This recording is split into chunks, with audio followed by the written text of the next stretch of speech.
Okay. In a final summary, as a business plan, I would like to suggest that there are simple 10 steps. First one, research your passion and business idea. If you're really passionate about what you do, very likely that you're going to make it work. Understand the customers, competition, and the market. There are 3 basic elements that you really need to understand, and that's going to give you a lot of in-depth knowledge.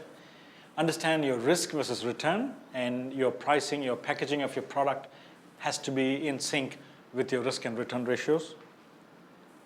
Evaluate and register the structure that's best for you. I've come across clients who would say, oh, registered a sole trader. Why? It's only $70, it's cheap, it's easy, it's quicker, and it's done. Yes, however, there are a lot of risk factors that you carry as a sole trader, and we have gone through that in the previous slide, so I'm sure you're able to get some knowledge or contact us and we'll put you in the right direction. If you need any help with getting into lawyers who can help with small business or accountants, we can put you in touch with them as well. Create your own brand. It's all about the brand.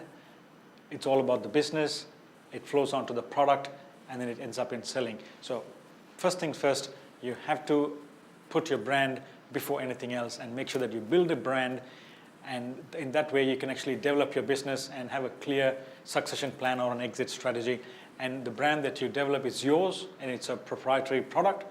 I strongly encourage you to develop your own logo and put more emphasis in your branding and even trademark it, which it's worthwhile doing it. I've got clients who have trademarked their brand name. Great Synergy has done it, for example. Plus also I've got clients who have branded their process, and they've had trademark on their process of manufacturing certain products and services as well.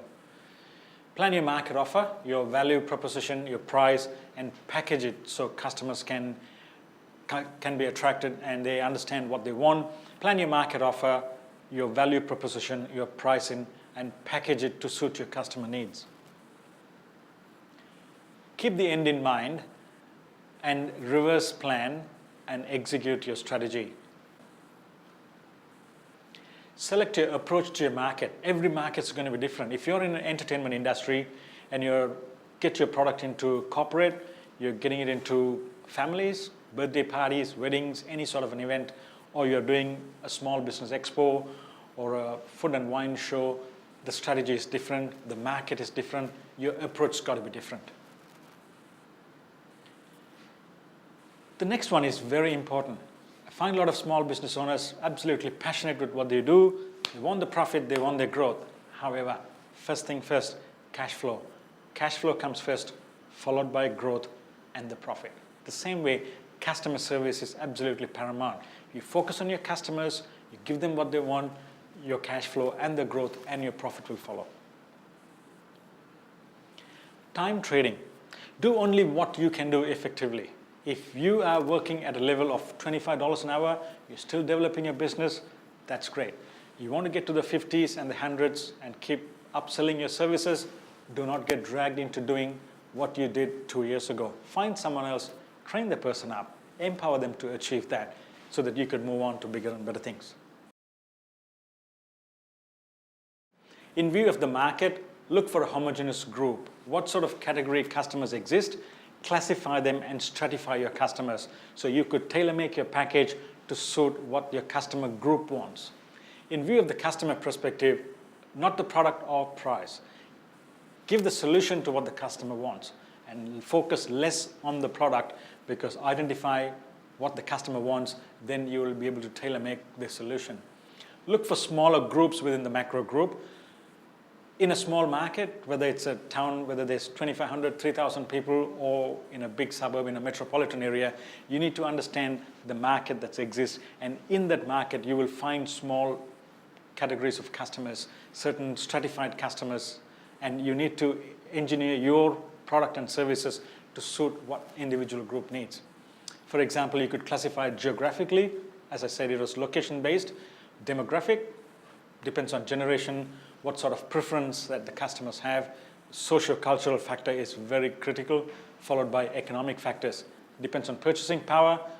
Profile your customers, measure the potential of what the customers can buy and what sort of budget that they have so that you can sell accordingly. Understand the distribution channel. In some industries, we find that manufacturing base is great. However, to get your product from manufacturer through to the customer, you've got to go through the distribution channel. And often the distribution channel is restricted or constrained by few major players. So you've got to play your cards correctly to get your product from where you are to the end user. Evaluate your cost to serve. Your cost of manufacturing is critical. Your cost of serving is absolutely paramountly critical. A lot of times business owners don't do their costing properly. They either focus too much on manufacturing or delivering the service. You need to keep both in place. Finally, deliver and improve on your positioning. Do not get stagnant. You need to enhance and continuously improve what you do. Create something new, create something innovative. The customers will feel it and they will come to you.